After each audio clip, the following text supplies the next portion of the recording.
Can you solve this question? क्या आप इस क्वेश्चन को सॉल्व कर सकते हैं? तो चलिए साथ में इस क्वेश्चन को सॉल्व करते हैं। स्टूडेंट आपके सामने लिखा हुआ है if 2 raised to the power n-7 multiply by 5 raised to the power n-4 which is equal to 1250 then find the value of n। तो सबसे पहले स्टूडेंट मैंने इस क्वेश्चन को राइट कर दिया है आपके सामने 2 की पावर n-7 मल्टीप्लाई बाय 5 की पावर n-4 which is equal to 1250। हमें यहाँ पर बच्चों n की वैल्यू बतानी है। तो स्टूडेंट्स ऐसे क्वेश्चंस को स्टार्ट करने से पहले हम इन क्वेश्चंस की अप्रोच को समझेंगे ताकि हमसे ये क्वेश्चन तो सॉल्व हो ही जाए। इससे रिलेटेड अगर कोई भी क्वेश्चन हमारे सामने अगर हमसे पूछा जाता है तो हमें कभी भी प्रॉब्लम ना हो। तो सबसे पहले यहाँ पर बच्चों ध्यान देना कि यहाँ पर 2 raise to the power something लिखा है, तो n-7 लिखा है, ठीक है। यहाँ पर 5 की पावर समथिंग लिखा है जो कि n-4 है। मतलब हमें इस पूरे जो आपके सामने सिस्टम लिखा हुआ है हमें इसको 2 और 5 की पावर में अरेंज करना है, तब जाके हम इसमें n की वैल्यूज तक पहुंच पाएंगे और फिर इसमें हम क्या लगाएंगे, लॉज को लगाएंगे। तो स्टूडेंट्स एक आपने लॉ पढ़ा होगा कि a की पावर m अपॉन a की power n which is equal to मेरे भाई होता है a की पावर में m माइनस n। जब स्टूडेंट मैंने आपको बताया था कि जो नीचे लिखा हुआ होता है ये होता है बच्चों बेस और जो इसके ऊपर लिखा होता है वो होता है इंडेक्स और पावर। मैंने इससे पहले वीडियो में आपको बिल्कुल बेसिक बताया था, मैं उस वीडियो का लिंक आपको डिस्क्रिप्शन बॉक्स में दूंगा। उस क्वेश्चन से भी आपको बहुत हेल्प मिलेगी इन क्वेश्चन को सीखने के लिए।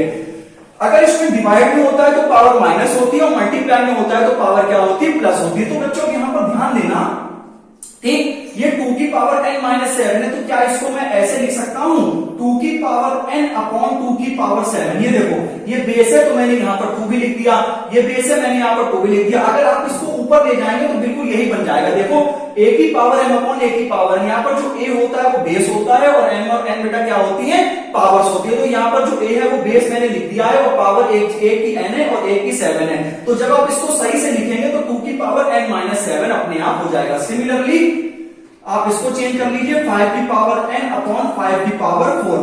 आई थिंक आपको क्लियर हो गया होगा। अब स्टूडेंट्स क्या करते हैं, हम बराबर का निशान लगाते हैं। कहोगे ठीक, तो ये जो स्टूडेंट आपके सामने 1250 लिखा हुआ है इसको हम बच्चों लिखेंगे 2 इंटू में 625, 2 इंटू 625। आप देखो बेसिक्स है बच्चों, 1250 को मैं लिख सकता हूं 2 इंटू 625, सही है ना।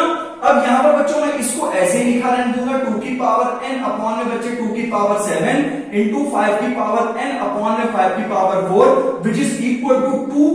स्टूडेंट्स लिखा है ना, तो अगर 2 लिखा है तो मैं इसको 2 की पावर 1 भी कह सकता हूं और इंटू, अच्छा बताओ 625 को हम 5 की पावर 4 नहीं लिख सकते? बिल्कुल लिख सकते हैं। अब आप कहेंगे सर आप यहां पर भी तो 5 की पावर 4 लिख सकते थे, बिल्कुल लिख सकते थे, लेकिन हमें आपको स्टेप बाय स्टेप आपको सिखाना है। बेशक आप जब इन क्वेश्चन में माहिर हो जाओ आप इसको बहुत स्पीड से सॉल्व करना, लेकिन हमें समझाने के लिए एक स्टेप बच्चों लिखना पड़ता है।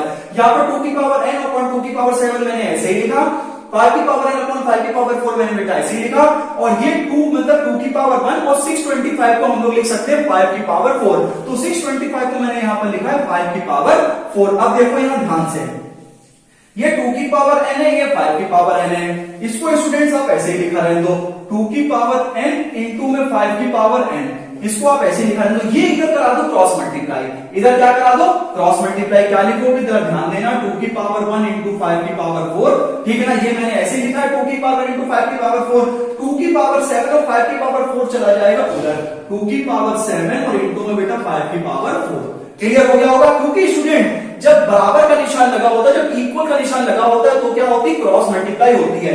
इसके अपॉन में 1 है तो 2 की पावर n इंटू 5 की पावर n की 1 से मल्टीप्लाई होगी तो 2 की पावर n इंटू 5 की पावर n बचेगा, और यहाँ पर 2 की पावर 7 इंटू 5 की पावर 4 की मल्टीप्लाई इससे होगी तो ये हो जाएगा 2 की पावर 1 इंटू 5 की पावर 4 इंटू 2 की पावर 7 इंटू 5 की पावर 4। अब यहाँ पर बच्चों मैं इस स्टेप को ऐसे लिखूंगा 2 की पावर 5 और 5 की पावर n, ठीक है ना। यहां पर देखो ये सब मल्टीप्लाई में है ना, तो इसको हम थोड़ा सा ऐसे लिखेंगे। देखो बेटा 2 की पावर 1 इंटू 2 की पावर 7, मैंने क्या करा 2 की पावर 7 को पहले लिख दिया, कोई प्रॉब्लम नहीं, और इंटू में लिखा है 5 की पावर 4 और यहां पर भी क्या लिखा है 5 की पावर 4, सही है ना। अब आपको समझ में आ गया होगा। मैंने आपको स्टूडेंट एक रूल बताया था कि सिंस अगर a की पावर m इंटू a की पावर n तो की होता है a की पावर में m प्लस n। मैंने आपको बताया था कि अगर मल्टीप्लाई होगी तो पावर को जोड़ना है और अगर डिवाइड होगी तो पावर को माइनस करना है। डिवाइड में अगर है तो माइनस करना है और मल्टीप्लाई में है तो प्लस करना है। अब देखो इसको कैसे स्टूडेंट्स करेंगे, देखो 2, देखो यहां पर पावर क्या है, यहां पर भी पावर n है, यहां पर भी पावर n है, तो हम इसको कंबाइन पावर में लिखेंगे। हम क्या लिखेंगे, 2 इंटू 5 होल की पावर n। सही है ना। देखो लॉ के हिसाब से लिख सकते हैं कि अगर भाई a की पावर भी n है और b की पावर भी n है, देखो अगर a की पावर n और b की पावर n है मतलब दोनों की पावर सेम है, तो हम दोनों की पहले क्या करेंगे, a इंटू बी होल की पावर n। मतलब अगर पावर सेम होती है तो वो होल में आ जाती है। तो यहां पर भी 2 इंटू 5 होल की पावर, देखो यहां पर बेस सेम है ना, ठीक, जब बेस सेम है तो पावर क्या होती है, ऐड होती है, तो 2 की पावर 7 प्लस 1, ठीक है ना। सिमिलरली 5 की पावर 4 प्लस 4, सही है। तो यहां पर स्टूडेंट देखिए 2 इंटू 5 की पावर यहां पर क्या हो जाएगा n, यहां पर हो जाएगा 2 की पावर 8 और यहां पर भी बेटा क्या हो जाएगा 5 की पावर 8। नेक्स्ट स्टेप में स्टूडेंट्स आप ध्यान देंगे 2 इंटू 5 की पावर n। अब यहां पर देखो पावर सेम है ना, तो यहां पर एक बार लिखो 2 इंटू 5 और होल की पावर क्या हो जाएगी बच्चे 8 हो जाएगी। अब देखो यहां पर भी स्टूडेंट 2 इंटू 5 है, यहां पर स्टूडेंट 2 इंटू 5 है, यहां पर इक्वेट कर दीजिए ऑन इक्वेटिंग।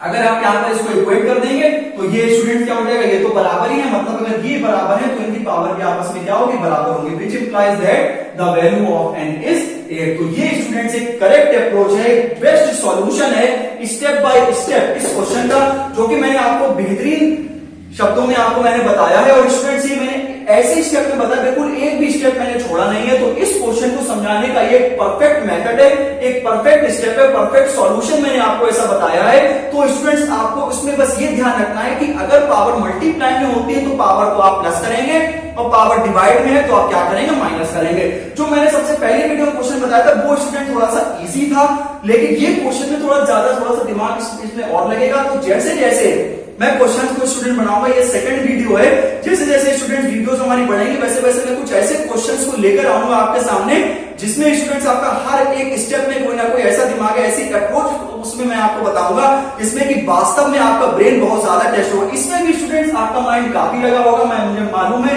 एक बार स्टूडेंट कमेंट करके जरूर बताओ क्या आप मेरी इस वीडियो से सेटिस्फाई हैं, क्या आपको वास्तव में मेरी वीडियो अच्छी लगी है। और स्टूडेंट एक बार कमेंट करके जरूर बताओ क्या आप इस क्वेश्चन को सॉल्व करना सीख गए हैं। तो स्टूडेंट इसी प्रकार से मिलते हैं नेक्स्ट वीडियो में, तब तक के लिए मुझे इजाजत दें, बाय बाय, जय हिंद, जय भारत।